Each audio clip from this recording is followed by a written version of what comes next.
Hi, Jimmy Spence with JSA, and I'm here authenticating a number of items that are in the upcoming auction. And let's start off with this Babe Ruth item. The first thing that strikes me on this is the size of it. Yeah. I mean, it really is a nice photograph. I mean, it's a real clear image. He signed it in black steel tip fountain pen, and it's all in his hand, which is really nice. I mean, it wasn't inscribed by someone else. And it's dated too. In fact, it's dated June 15th, 1928. And interestingly, around Babe Ruth's autograph are the quotation marks around Babe. And that's virtually 1928 was the last year he used quotation marks in his signature. After that, he just, I guess, decided he was going to just skip that, because it became really his name at that point. Early on, he would sign his name George Ruth. But here, he actually put the quotation marks, and it's clear. It's a nice signature. And right now, the bids are not that high on this piece. In fact, I'm going to bid on this. Yeah. I mean, it's so cheap right now. Right. But, you know, to find a signature of Ruth on an item this large is very unusual. So this is a real nice piece. Obviously, you want him in a Yankee uniform, not so much a Braves uniform or in civilian clothes. So and with a bat in hand. And with a, I mean, you know, it's perfect. At the plate. It's just a gorgeous piece. So hopefully I'll be the winning bidder on it. Yeah. You know? But, you know, while we're on that subject, you know, I noticed here another Ruth item, this one being a single sign ball. Cool thing about this, it is on an official American League ball, William Harridge.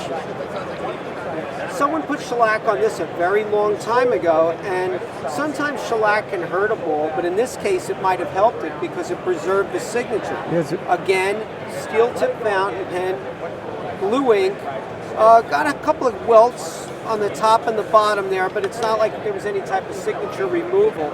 And this ball actually dates to 1947 to 1953. That's when this was being manufactured and printed for the American League. And you know, Ruth did die in August of 1948. So he really had just a little over a year to sign this ball. And I could tell because there's no patent date on it.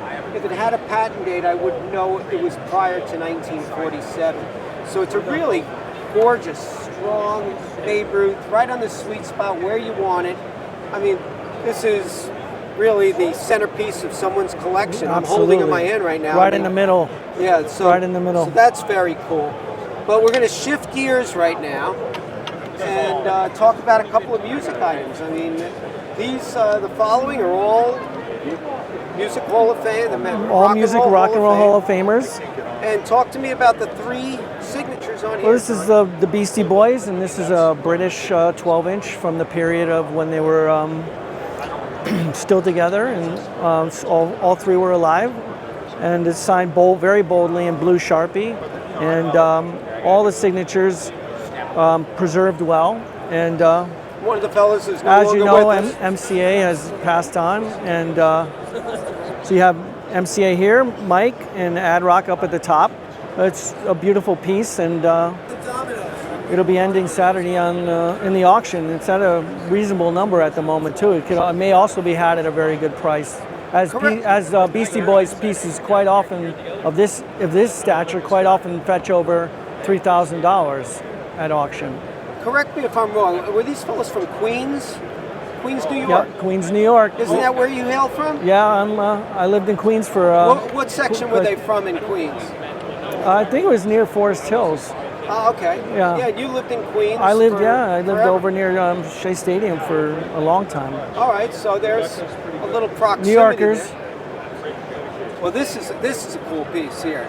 I mean, you don't see much of this, and it needs no introduction. We all know this album cover. The Wall, signed by the four members that matter. You have David Gilmour, Roger Waters together with all their history, Richard Wright, who's signed upside down, and Nick Mason. So it's quite rare to have all four on the wall, let alone any item. And this item is quite likely to fetch between $10,000 and $15,000 thousand and could go higher. Yeah, and Mr. Wright is no longer Mr. with Wright us, passed so- on quite some time ago.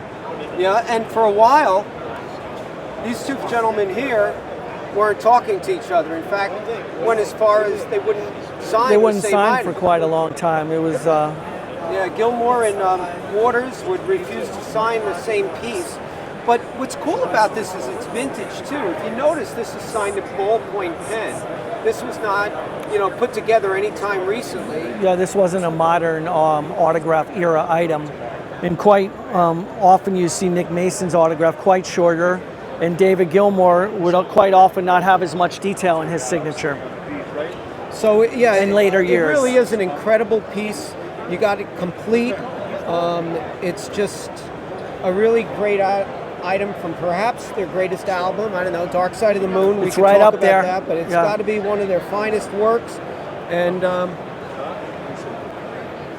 you have the album somewhere. Yes, the record album. vinyls are Vinyl. Yeah, it just makes it a little bit easier to move around.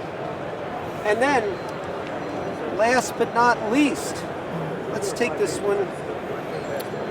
So we have a Pearl Jam IP photo. This came from my personal collection, and this is in early 90s, the first lineup of Pearl Jam, completely signed by the 5 members with a little bit of doodling from Eddie on the item, Eddie Vedder. This would be Eddie's signature, followed by Jeff and Stone and Mike McCready, the guitar player, and the former drummer who was gone quite early in the band, lasted 2 albums. And I got this during the time period of the first album back in '91 in New York City when I was out. Oh my God, what's really cool about it is it's all in blue Sharpie, and if you notice, it's like all the same type of color too. Very often when you're chasing these guys down, you don't have the same pen, you're using a different pen. Somebody grabs a black one instead of a blue one. But this one is all in blue Sharpie. And that's a nice touch that he put that. Yeah, he drew. They have a sense of humor. Yeah, drew some arrows and a symbol. Right, and this also comes with a letter of authenticity like the other items. JSA provides these letters of authenticity, and we're quite descriptive. Put a picture of the item on there, and the certification can be seen on our website just to cross-check to make sure indeed this is something that we did indeed examine.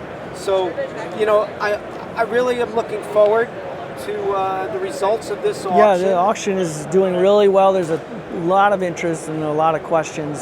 And as with all national auctions, the interest level is incredible. Yeah, okay.